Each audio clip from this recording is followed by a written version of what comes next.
Yeah, so a couple weeks ago at the Boston Ecclesia, it was my turn to give the exhortation, and I thought I'd take a look at Genesis chapter 32, which is the account of Jacob wrestling with the angel. And there were a number of things I learned while I was preparing the exhort that didn't fit into that talk at the time, but I thought they were interesting, and I continued to kind of meditate on the story that we have there in Genesis about the life of Jacob and this really pivotal event that happens in his life. So I thought, I'm up for Bible class. Maybe I can share a few of those items tonight.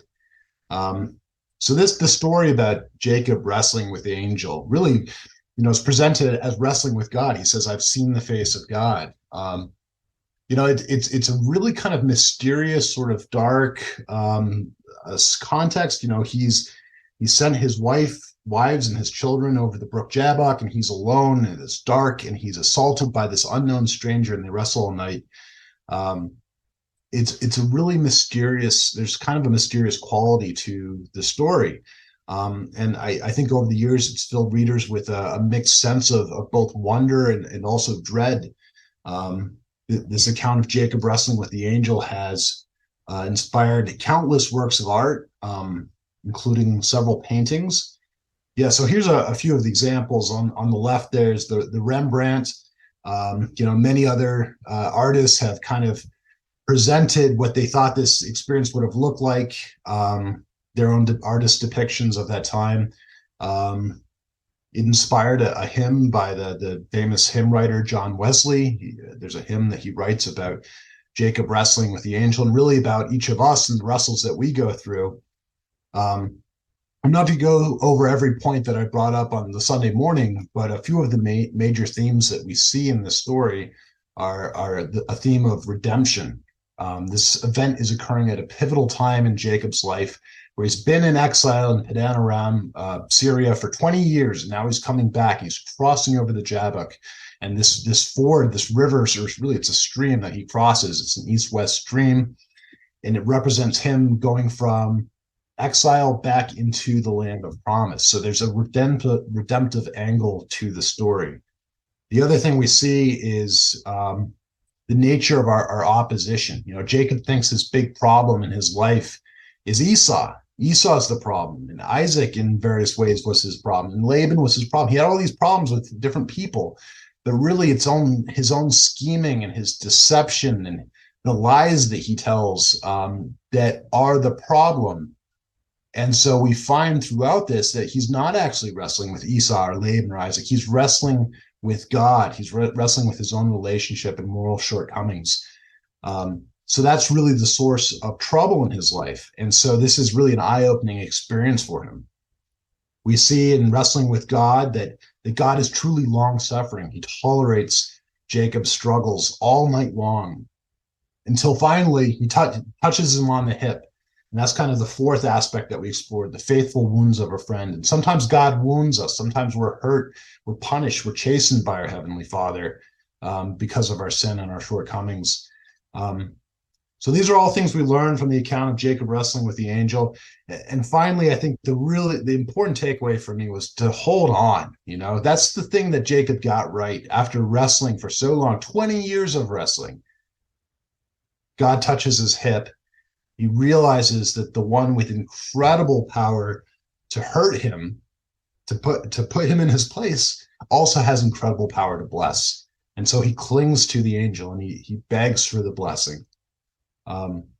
He's given the new name. He's no longer the heel-catching supplanter. He's now a prince with God. And this is a lesson that carries with him the rest of his life. So, in this context, he goes from wrestling with the angel overnight to meeting his brother Esau, who he hasn't seen in this incredibly long period. And they left on terrible terms. His brother had a murderous rage against him that drove him away to his family in Syria. And he doesn't know how that meeting's going to go yet. So the very next thing he sees when he lifts up his eyes in chapter 33 is his brother coming, 400 men. So that's supposed to be the big climax of the story in a way. And we didn't really touch on that at all a couple Sundays back. So I want to look at that a little bit this evening.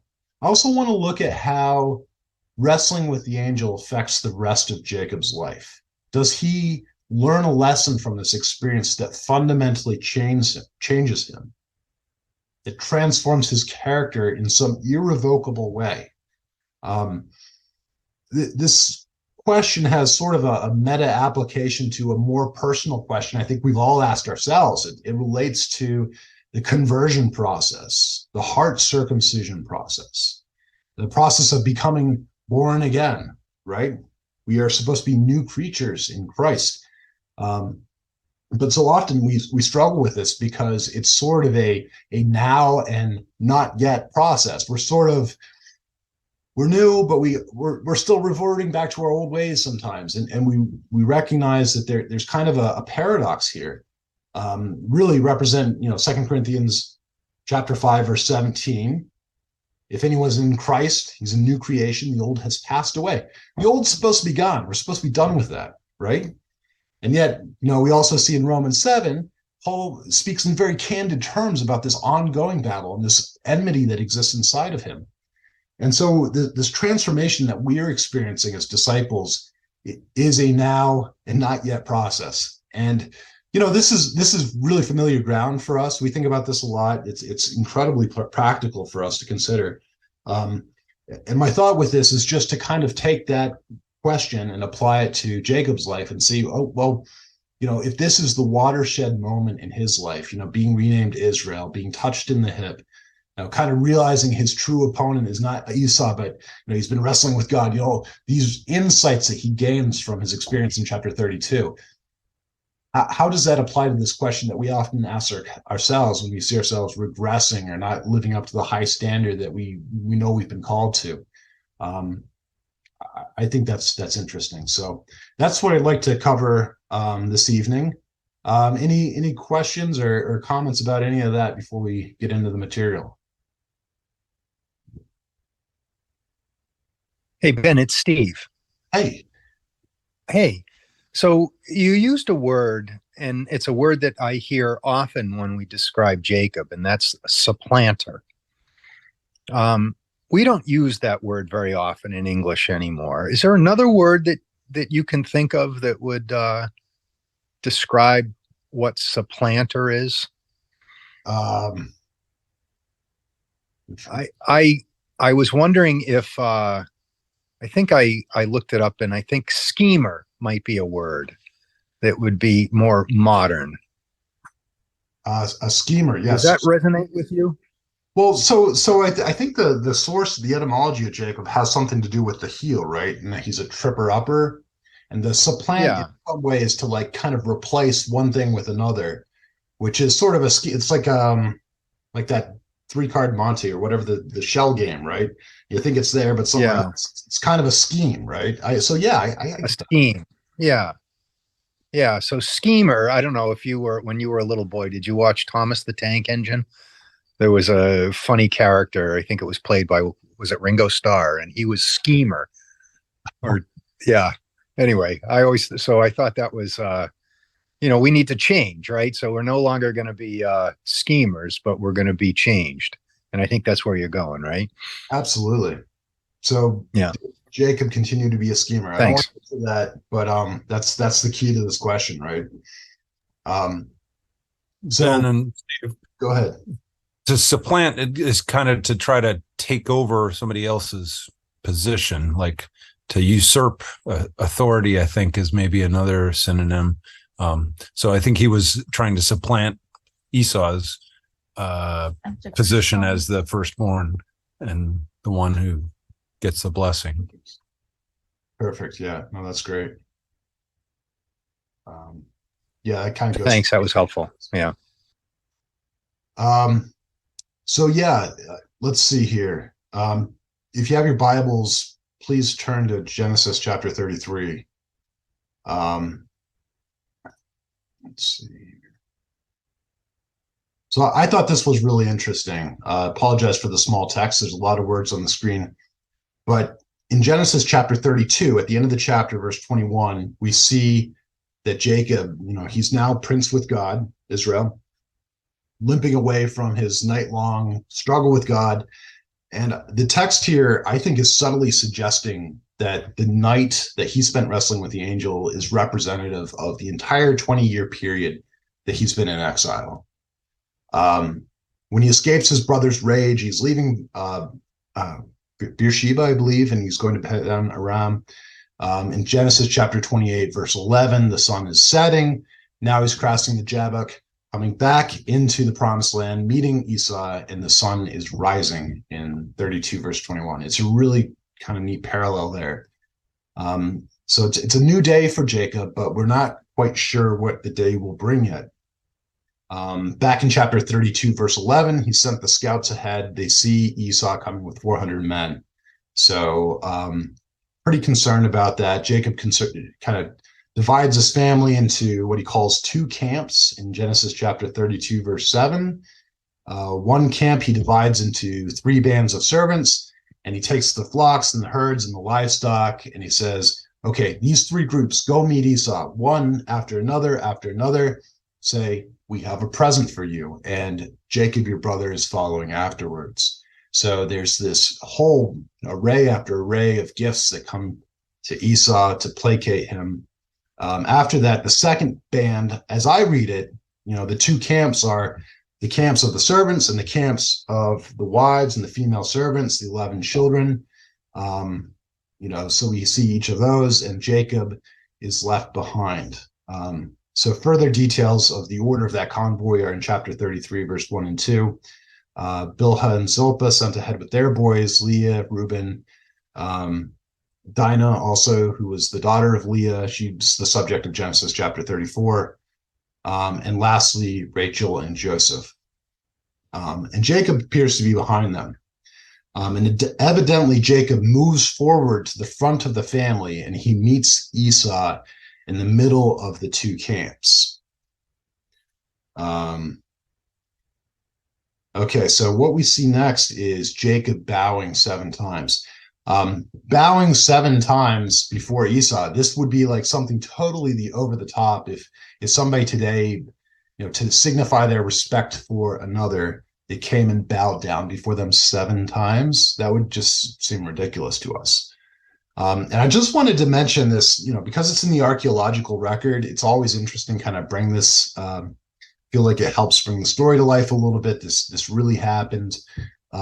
There's a record in these stone tablets called the Amarna tablets that were discovered someplace in Egypt, but they were correspondence between the Egyptians and their various tributaries and vassal kings in different places. And one of them was in the land of Canaan. And so this particular ruler wrote to the Pharaoh that 7 times and 7 times I bow down. So this was an actual way of showing obeisance to someone who's more powerful back at that time. And just to kind of connect this with our own time and day, do you remember when President Obama, this was back in 2009, President Obama bowed before the king of Saudi Arabia? And it was a big problem. Like, it caused this whole furor. Like, why is the president of the United States like signaling his obeisance to this foreign ruler? I think I even have a picture of it here. It was like this outrageous thing. And the White House eventually ended up saying, oh, he wasn't actually bowing. He was like leaning forward to meet him or something. But So you can see even today it's understood, and at a very primal sense, you're offering your neck to somebody who is more powerful to you. It's like complete subservience. It's very submissive posture, and I thought it was remarkable that Jacob would do this before Esau. And it's not only Jacob in verse 3, but his wives and his children in verse 6 and 7 are also bowing before Esau. So any thoughts on that? Because this was really surprising to me. I'll just open it up for a few minutes. Hey, Ben. Yeah, go ahead. I remember that moment when it was just all over the news with, the U.S. president never bows to a foreign leader as the leader of the free world. You brought that. I kind of forgot about it till you put that picture up. I've always thought too, like Jacob was trying to get himself out of trouble. And so I think in our own lives, if we get caught doing something or we realize maybe we've made a mistake, we're willing to go above and beyond to try to rectify that, hopefully. And particularly in Jacob's case, he felt like his life could be in danger. So there was nothing was off the table, so to speak, as far as what he was willing to do for subservience. I mean, he sent things in advance. He tried to do everything he could to, protect his hide, so to speak. And I think today we can run into that same thing, especially if we get caught. As a teenager, I remember getting caught doing stuff I shouldn't, and I just start thinking about, gee, how can I get out of this? Yeah, you start scheming. Yeah, you start scheming, exactly. Didn't work well on my dad, though. He always had it figured out. Yeah. Hey, Ben? Yeah. I think, the other big part of it is he owed Esau, if not an apology, the fruits of all the blessings that he ended up picking up because he stole the blessing. Mm-hmm. So I think part of what he's doing is giving Esau back what he stole. I mean, the fact is he stole the blessing. It wasn't, he didn't connive him out of it like he did the birthright. He stole it. And I think this was part of his way of confessing that he had done something wrong. All right. Yeah, I like that. When Jim, that's a great point. I don't know that I've heard that before, and I think that's really powerful. Yeah, I think that's what he was doing with his wrestle with the angel too, by the way. I think it was a type of confession that he makes, especially at the end when he says, "My life could have been snatched away, and it wasn't." Jim, when you say he was giving back kind of what he stole, if you look at chapter 27, verse 29, this was the blessing that he received from Isaac while he was wearing his brother's clothes and impersonating his brother. That blessing was, may nations serve you and your brothers bow down to you. Be Lord over your brothers, and may the sons of your mother bow down to you. So he was turning around and in humility giving that bow to his brother, kind of returning blessing to him. Yeah. I think the angel humbled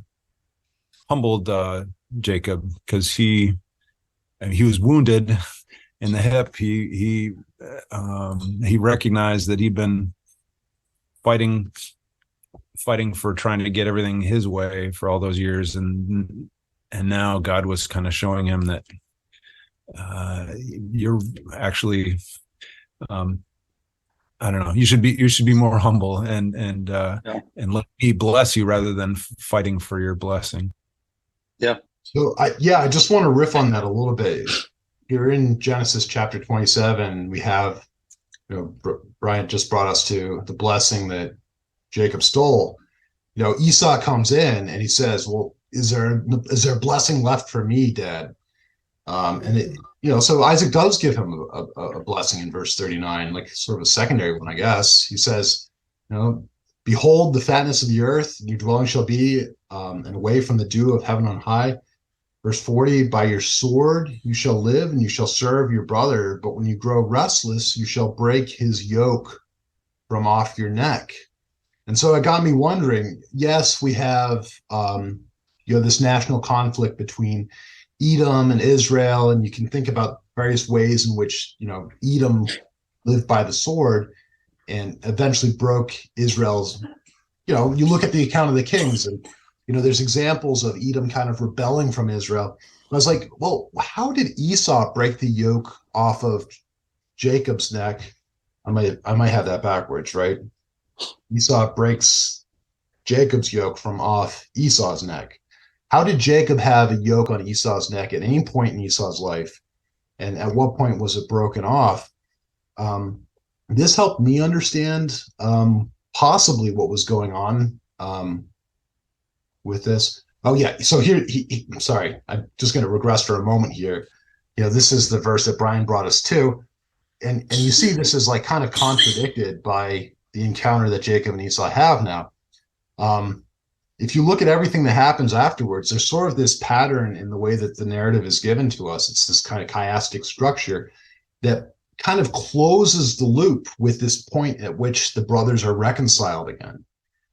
So when it says, you shall live by the sword, you shall serve your brother, but when you grow restless, you shall break his yoke from off your neck. I think it's possible this could be referring to the violent anger that Esau was experiencing in the 20 years that Jacob was away. He wasn't literally serving Jacob, but in a way, he was in the kind of spiritual bondage to his brother through the anger that he felt, the resentment towards this event that had occurred.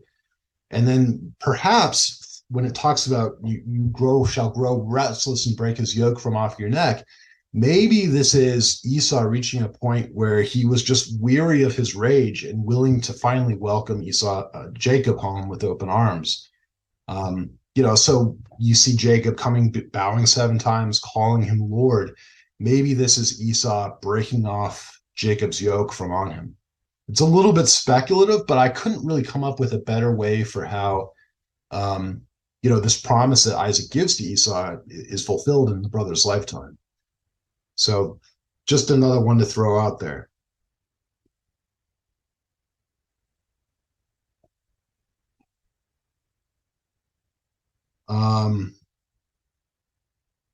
So let's see.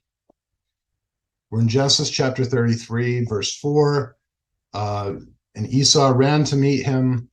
And when his brother was within bowshot, Esau strung an arrow and sent it sailing into Jacob's heart. No, that's not what happened. The exact opposite, right? He embraces them. The brothers are breaking down in tears. Esau's not interested in the wealth that Jacob offers, but Jacob persists. He insists that Esau receive it. So I agree. I think Brother Jim's, you made the point that, this is restitution, right? He's making Esau whole in a way. There's a couple interesting points about that. The herds, when they make the 2 camps and the herds are sent in 3 waves, the herds, it's oxen, camels, donkeys, sheep, and goats. There's like 200 of each or something like that. It's not just like a gift. It's really like a bequest. It's a hugely extravagant gift that Jacob is giving to Esau. And it's called a present time and time again. But Jacob describes it as his blessing. Take my blessing. It's the same term that Esau has used when he complains to his father. Jacob has taken away my blessing. I think it's like barakah or something like that. And I feel like in verse 11, Jacob is using terminology that sort of alludes to what Brother Jim was saying, that this is like an act of restitution. He's giving the blessing back in a way. So does that make sense? Hope so. Yeah, that makes sense, Ben. Well, I certainly think it makes sense, Ben. Oh, sure, you agree. Ben, this is Bob. Hi, Seems Bob. to me that, and you hear me? Mm-hmm. Seems to me that during the 20-year wrestling match that Jacob had with God, it's sort of like as you said at the beginning, our wrestling match with our Heavenly Father after we have come to the knowledge of His plan of salvation and made the commitment of baptism. Mm-hmm. Then we essentially begin the wrestling match. Mm-hmm. And during this period of time, it's a period of it's a process of growing, and we're finally come to the realization that God is all in all, and that I am nothing. Mm. And so it takes a while for us to come to that conclusion. And And as far as Jacob is concerned, he at that point, once he was wounded and not terminally wounded, Right. he came to the realization that he had wronged his brother and taken the blessing. And I would believe that the blessing mostly was materialistic things, sheep and the cattle and servants and so forth. And when he came back, meeting with Esau, he came back with different camps of men servants, maid servants, cattle, so forth, and then gave them to Esau, gave them back, as Jim said, as restitution, as saying, "I'm sorry. Here's everything back." So that's somehow or other. I think it goes along in those lines. Yeah, that sounds right to me. Yeah. He's clearly regretting, his former misdeeds. This is his way of making whole the person that he hurt. Yeah. I just wanted to take a moment, a bit of a digression, to plug this book that has helped me prepare for the class. It's the Book of Genesis, but it's a translation by a Hebrew scholar named Robert Alter. Some of you may have heard of him. In addition to translating the Book of Genesis, actually the entire Old Testament, but here Book of Genesis, he also provides a commentary. So he gives some really interesting thoughts on just about everything. Every couple verses, there's a paragraph or so where he makes a very insightful point, oftentimes related to how words are translated, or something that ties in with the cultural context, or something in archaeology. So I definitely recommend getting Robert Alter's books on any of the Old Testament texts. One of the things that he pointed out to me was when Esau says, no, I won't take your gift. I have enough, in verse 9. And then Jacob says, I have enough, in verse 11. And it's like they're both saying, I don't need the gift. You take the gift. You keep the gift. The point that Alter makes in comparing these verses is that most English versions of the Bible are actually obscuring something really interesting in the text here. Esau says, I have enough, but Jacob says, I have everything. So Jacob is, again, I think, acknowledging the blessing that he received, that God has given him everything. He's been tremendously blessed in the 20 years that they've been apart. Clearly, Esau hasn't done too bad himself. He's some kind of prince. He's married into the family of Seir. We have Mount Seir and the Edomites. And so Esau has taken a wife from that family and kind of attached himself to that group, and seems to be very prosperous. He comes with 400 men. He has plenty, but Jacob has everything. He's sort of outbidding Esau in a way. And again, this is the comprehensive blessing from his father Isaac. So yeah, there's lots of kind of interesting points, things that you might miss with the casual reading that Alter brings to life.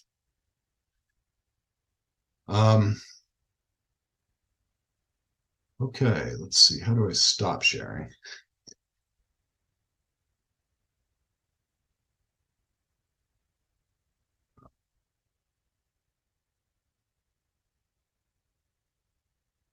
That doesn't matter. Should be down in the bottom left. And yeah, I lost my toolbar. That doesn't matter. Yeah, Hey, so okay. one other thing I wanted to bring up while we're kind of on this interaction between Esau and Jacob, and I knew Brian would be familiar. Brian says, I second the recommendation for Alter's translation commentary. I got to pull this up. Well, my mom gave this to me for birthday a couple of years ago. Complete box set, the prophets, the writings, and the 5 books of Moses. So if anybody wants to borrow, let me know. Really good stuff. So this is one where maybe I'll open up to the floor again. Jacob says something very interesting in verse 10. He says to Esau, I have seen your face, which is like seeing the face of God, and you have accepted me. I'll offer an opinion, but I wanted to know if anybody else had thoughts on that. So just to tee it up a little bit here, Jacob has just had this experience with the angel, and he leaves the place where he wrestles with the angel, and he calls it Peniel because he says, I've seen God face to face, and yet my life has been delivered in chapter 32, verse 30. So he's seen God in some respect through this experience with the angel, and his life has been delivered. And now he's saying a very similar thing to Esau, like seeing the face of God, and you have accepted me. You've delivered my life, and you haven't harmed me. I think for Esau as being more of a carnal person, he might have just interpreted this as Jacob flattering him. This is like a continuation of calling him Lord, bowing before him, calling him, like seeing you, Esau, is like seeing the face of God. But I think for Jacob, he's realizing that God has acted upon Esau in some way to make him favorably disposed towards him, towards Jacob. And that this is not something that happens naturally. So when he sees Esau being merciful to him, it's like seeing the face of God in some respect. Does that make sense? Are there any other kind of thoughts on how to understand this thing he says to Esau? Ben, I would throw out just be still and behold the salvation of the Lord. I think that was Moses or God saying to Moses, at the Red Sea. I think that was when they were faced with the Egyptian army coming to them. So I think you're absolutely correct that Esau's acceptance and reception of Jacob was the hand of God, that he saw the hand of God in that. So he saw the salvation. Okay. This is God working on Esau. Yeah. Anybody else? I would say that there's just almost a sense of when he, and this is like a life of faith, when he rectifies his relationship with God, that all his relationships are changed by it. Yeah. I think that's kind of what's going on there. So that would be my opinion on it anyway. Oh, that's awesome. Yeah, I mean, I think when he started wrestling that angel, he thought he was wrestling. I think very likely he thought maybe Esau had gotten hold of him somehow. The stranger must be Esau or somebody Esau sent to come get me, and he's fighting. And at some point, he becomes aware that he's not prevailing over this person, and he's touched with, God touches him in the hip and cripples him. And so he realizes that whoever this is has enormous power to harm him, but also to bless him. And so he grabs hold, and the angel asks Jacob, why are you asking my name? As if to suggest, you know my name, you know who you're wrestling with at this point. Otherwise you wouldn't have held on. Otherwise you wouldn't have asked for a blessing. You've seen me. My identity is no longer hidden to you. And that's why he calls the place Peniel, right? I've seen God face to face. And yet he never did see God's face. He didn't see the angel because he left before daybreak. So the idea of seeing God's face is really a recognition of his true opponent and who he's been struggling with. And so it occurs to me that when he says to Esau, I've seen your face, which is like seeing the face of God, he's admitting, you're not my opponent. I know who my opponent is now. There's been conflict between us, brother, but I've actually been fighting with God. And so I think that kind of goes again with what Jim's saying, his relationship with God, the struggles that he was having ultimately related to his other interpersonal relationships. And for us, if we are finding that we're getting angry with people at work very frequently, I wonder if that's because we're angry with God, or our experience of God is his wrathfulness. We only see that dimension of who he is. If we're not kind to our spouse, it may be because we're not appreciating God's kindness towards us. We haven't been touched with that. I think about, if we're being taken advantage of or abused. I'm not talking about like real power imbalances or anything like that, but sort of rolling over for tyrants, right? Not seeing any kind of self-worth and standing up for ourselves. Is it because we don't see the value that God sees in us? So there is definitely a connection between how we relate to and sometimes struggle with God and the struggles that we have with our interpersonal relationships. So I think by kind of getting through this obstacle with his Lord, Jacob is able to also get through his obstacle with his brother. And obviously, God is role in that and maybe softened Esau's heart in some respect. But yeah, that's great. Thank you for that, Brother Jim.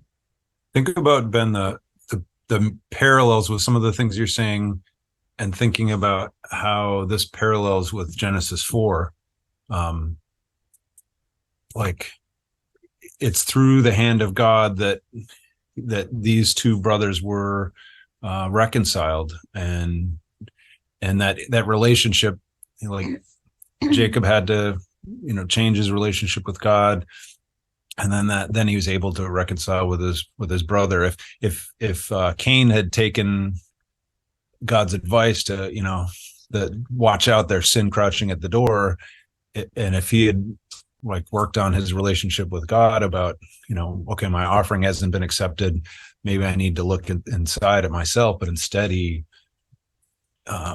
went and attacked his brother. Like, this is almost like an inversion of that, and there's parallels, but there's opposites as well. That's awesome. Thanks for that, Brian. Richard, I see you have Richard Ferreira. I see you have your hand up. Yeah. I just wanted to sort of add some things. I'm kind of looking forward a little bit.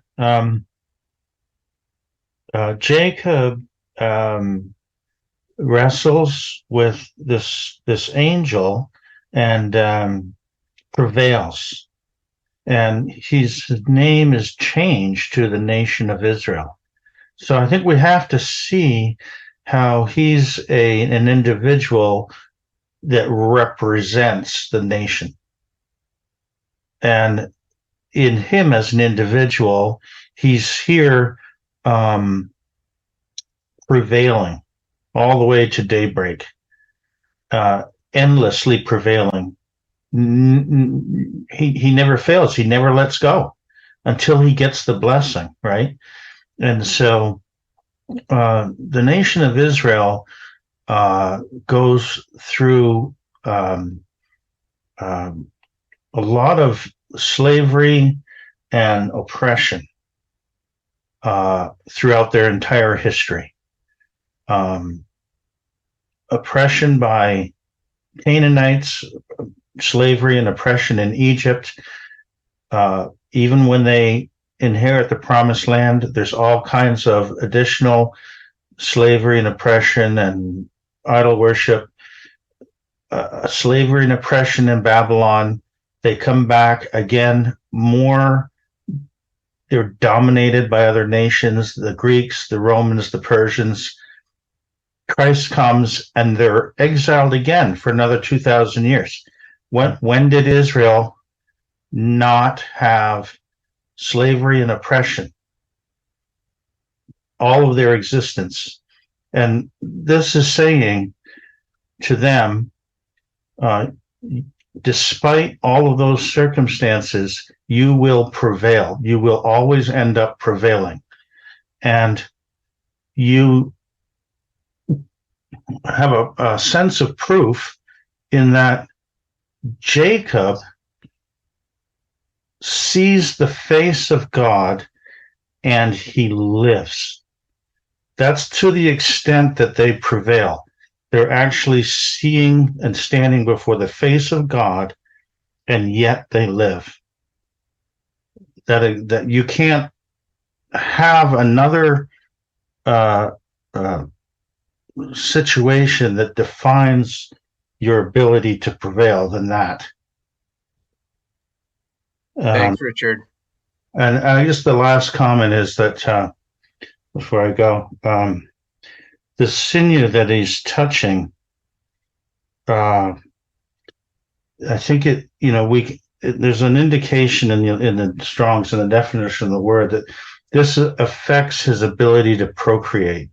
So Jacob, after this point, he has his 12 sons and one daughter, but he never procreates again. So I just think that's interesting and noteworthy. What about Benjamin, though?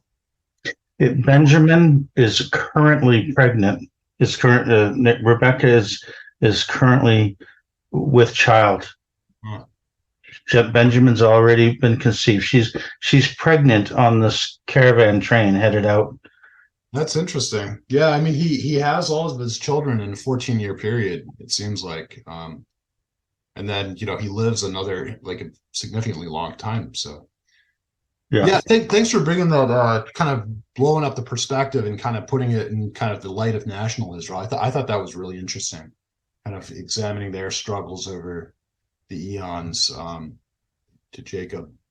Well, I thank you for this class because I had never really quite, peered deeply into this, and I think you have to see this, but it's not just a message between Jacob's personal experience and then the national experience, which mirrors this event, but then our own personal experience in that we are called, we're chosen, we've seen the face of God through the power of his word. We will prevail. Our faith, we know that this is the source of our faith too. This is strengthening us as well. Yep. Struggle with God and with men and have prevailed, the angel says. Let me hit on just a couple topics to kind of close this out and leave us in a nice place here. Because I think, Richard, you kind of set it up because we have to take this and make this personal. I started out by asking, about the transformation process and kind of the frustration that we experience sometimes when we're not as new creation as we would like to be. At least I feel that way often. So the reminder that, God is with us and we will prevail. God tells Jacob so many times, behold, I am with you. Go back to the land of Canaan, and I'll be with you, even though you may have some worries about your brother and how he's going to feel. Clearly, God has been with him, and he'll continue to be with us. But was Jacob really a transformed man? This is interesting. So, the brothers embrace. Esau receives the gift, the blessing of restitution at Jacob's hand, and Esau offers for the men to then travel together. Right? He says, "Let us journey on our way. I will go ahead of you." He's basically saying, "Hey, I'll lead the way. Let's travel together." And then you see Jacob making this excuse, I got children, I've got herds, there are sucking animals. They're going to travel slowly. I can't drive them too hard. Go on ahead of us, right? You get the sense maybe he's not too anxious to spend more time than he has to with his brother. He does importantly indicate he's planning to join Esau in Mount Seir. He says in verse 14, "Let my Lord pass on ahead of his servant, and I will lead on slowly at the pace of the livestock that are ahead of me and at the pace of the children until I come to my Lord in Seir." All right. So, so Esau's like, "Okay, all right, we'll leave. But let me send a couple of my men with you, Jacob says, "It's okay." He politely declines. "You don't have to leave some of your boys with me. We're good. We'll be there in a moment." But he actually doesn't have any intention of joining. Let's see. Yeah, he's not planning on joining Esau, and he doesn't go to Mount Seir. So the next thing we see, here's a map. Hopefully that's showing. Basically, he's come from Syria in the north. Esau's come from Mount Seir in the south, and really this is kind of to the east of Jordan, both Seir and Padan Aram. So Esau ends up going back south to Seir, and Jacob cuts westward to Succoth, and then goes into the promised land, Shechem, and some other places in the chapters that follow. So, he doesn't actually join up with Esau. And so we see that the schemer in Jacob's still alive. He's still a bit of a trickster. He basically lies. He misrepresents his intentions to Esau one more time. And there's no avoiding this. This is clearly a situation where Jacob doesn't want to be with Esau, but he also doesn't want to tell Esau that he's not going with him. And so he says, go on without me. So this is a little bit disappointing, to see that he still has that schemer, that trickster in him. And this is where it gets back to us and kind of the missteps that we make. We could graciously call them mistakes, but oftentimes they're just sin that's still in our lives, that we haven't been truly converted. We haven't really crucified the old man.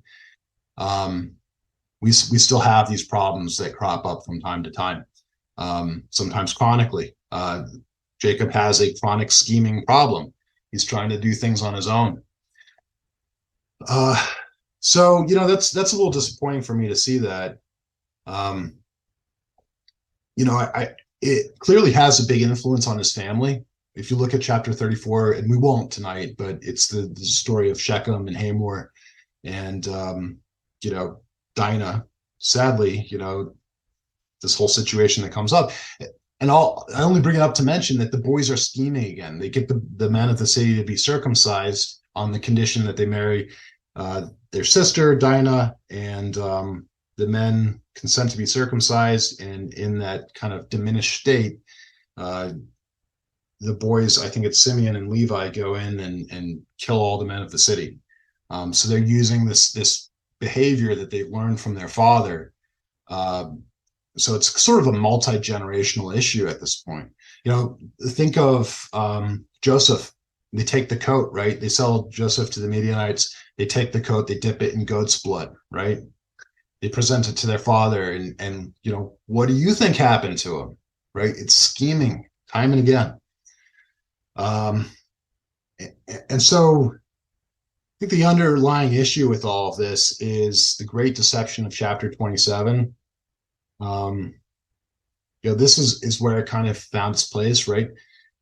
Rebecca essentially came up with this idea to ensure that Jacob would get the blessing. So really she was the original schemer in some respects. And why did she do that? It's because of the favoritism that Isaac had for Esau. And that's another sort of multi-generational issue that we see here. If I can advance my slides. Isaac made a really big mistake when he tried to give Esau the blessing, because the blessing that he intended to give Esau is in direct opposition to God's will for Jacob. I've got the two verses up there, the promise that Rebecca receives when she's pregnant, that the older shall serve the younger, juxtaposed to what Isaac tries to give to Esau, which is be Lord over your brothers. That's in direct opposition to God's will. And this was just kind of the climactic moment where the issue really comes to a head. But think about these boys dealing with this, Isaac resisting God's will for Jacob because he loves Esau more. He just connects with it. This is his firstborn son to a greater extent. And, Jacob suffers from that as well. I think about those poor boys, the sons of Bilhah and Zilpah. They must have looked at, why is Leah in the safer position? Why is Reuben and Dinah in a safer? Why is, Rachel and Benjamin? Why are they all the way in the back? That must have really cut those boys. Kids aren't dumb. They notice things like this. So we tend to think about the conflict between the brothers as starting with the beautiful coat that Joseph is given, and then the dreams. And I think it started much earlier than that. So the family has all of these problems, and, receiving the promises and having his name changed to Israel, it didn't automatically make all of that go away. And so I think it's sort of it's both depressing and reassuring for me.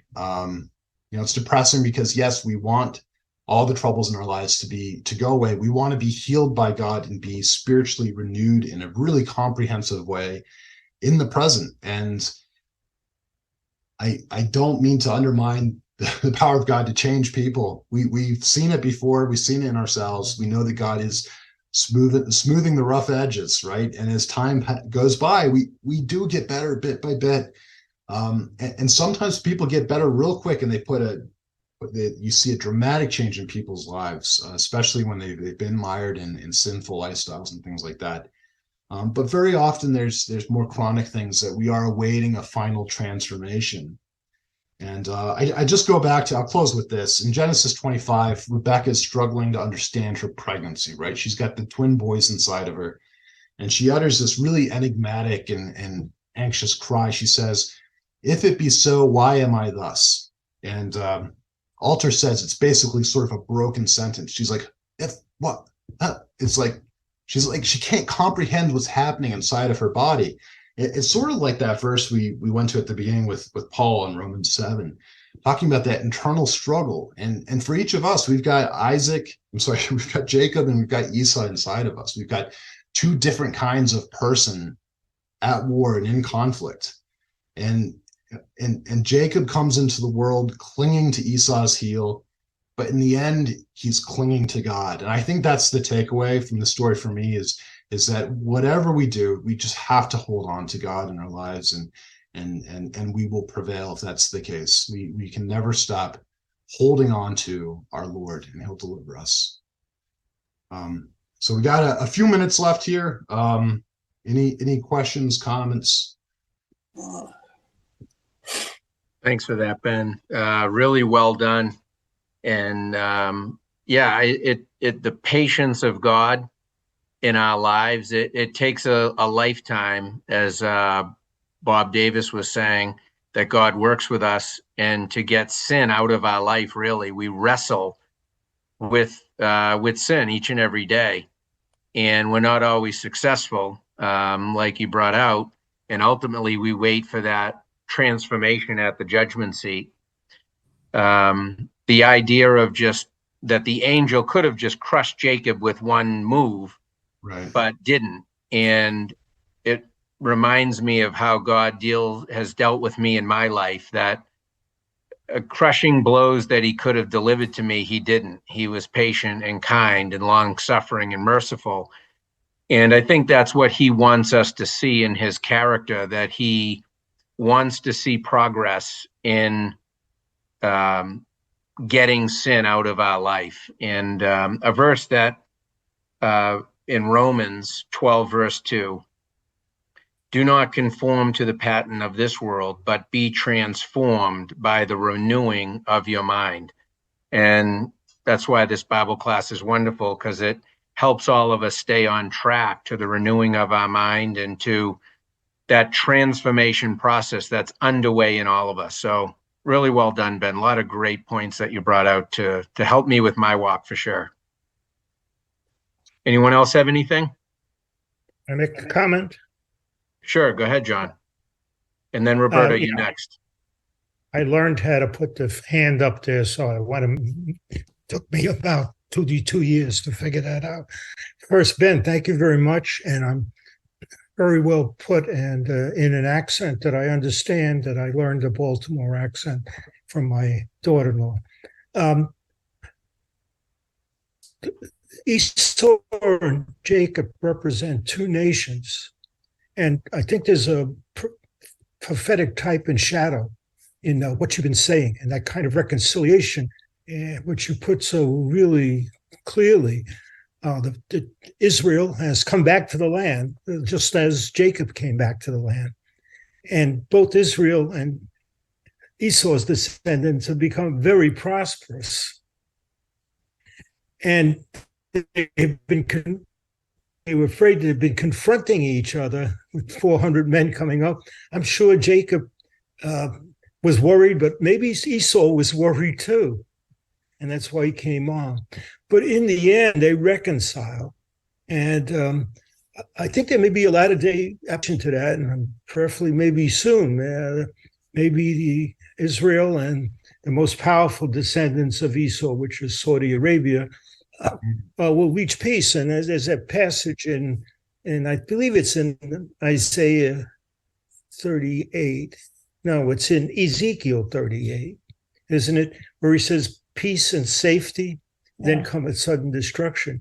So I would expect that this reconciliation that you're talking about really effectively also may foreshadow a reconciliation between Esau and Jacob in these latter days. And that might be a very important sign for us to look for.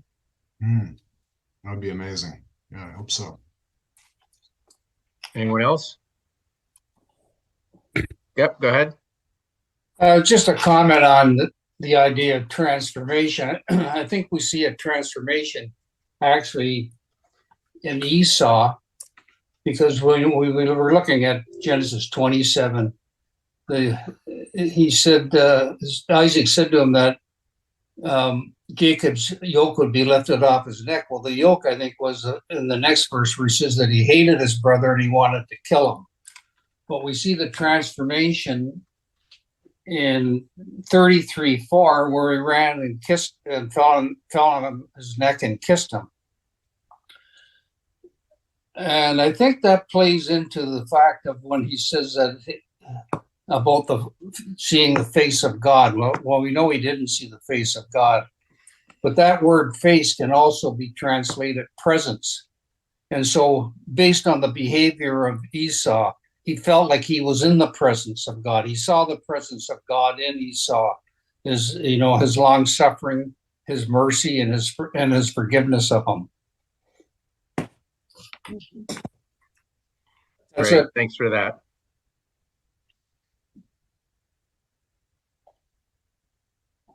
Dave, I think that's a great point. And when you think about Jacob saying, I've seen the face of God, it brings me back to the characteristics of God, that God is compassionate and slow to anger. And, and these are the traits that Esau was exhibiting in terms of compassion towards the one who was so treacherous against him.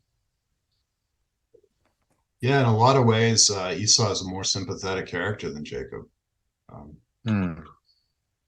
We talk a lot about God manifestation in our community, and I think in a lot of ways Esau was exhibiting it in his treatment of his brother.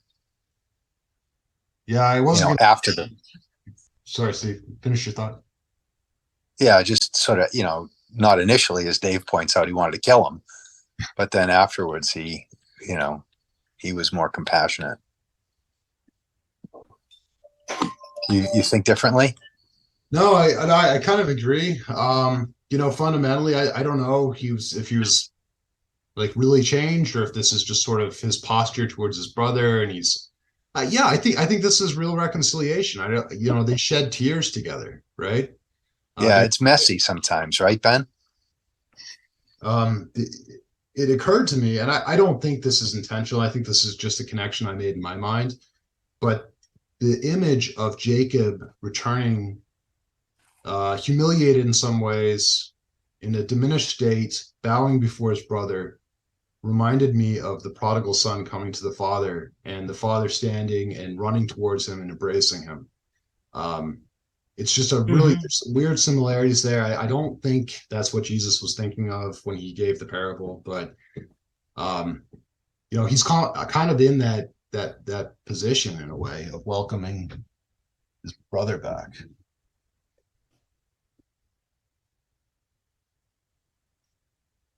Richard? Yeah, just one small note. When try and contemplate the way he's holding Esau's heel when he comes out, and I think we've discovered, obviously, there's a lot of different angles and ways to look at this, and they're probably all good and right and such. This presents another one in that, exactly what does it mean, or what are we supposed to think of when he's holding his heel? It's not necessarily, in this situation, this isn't an act of aggression. It's not an act of force. I don't think the child is he's not grabbing Esau's heel to prevent Esau from getting out. I think they're innocent children. They both want to get out. But what it seems to me is they come out as a single unit. they come out one and then the other as attached to each other. They come out as a single unit. And so now we can say to ourselves individually, we are in our own minds, in our own life, part Esau and we are part Jacob. And we I think you kind of touched on this a little bit, so we have this, we have to do our own personal battle within ourselves, because this is a single unit. This is, as it were, one person. They're twins, yet they come out as one. And so I just think that's maybe another way to conceive of that, and as a personal application. I think it's, in Hebrews 12, verse 16, it tells us, see that no one is sexually immoral or is godless like Esau, who for a single meal sold his inheritance rights as the oldest son. Afterwards, as you know, when he wanted to inherit this blessing, he was rejected. So ultimately with Esau, I'm not sure how much transformation took place there for his end result.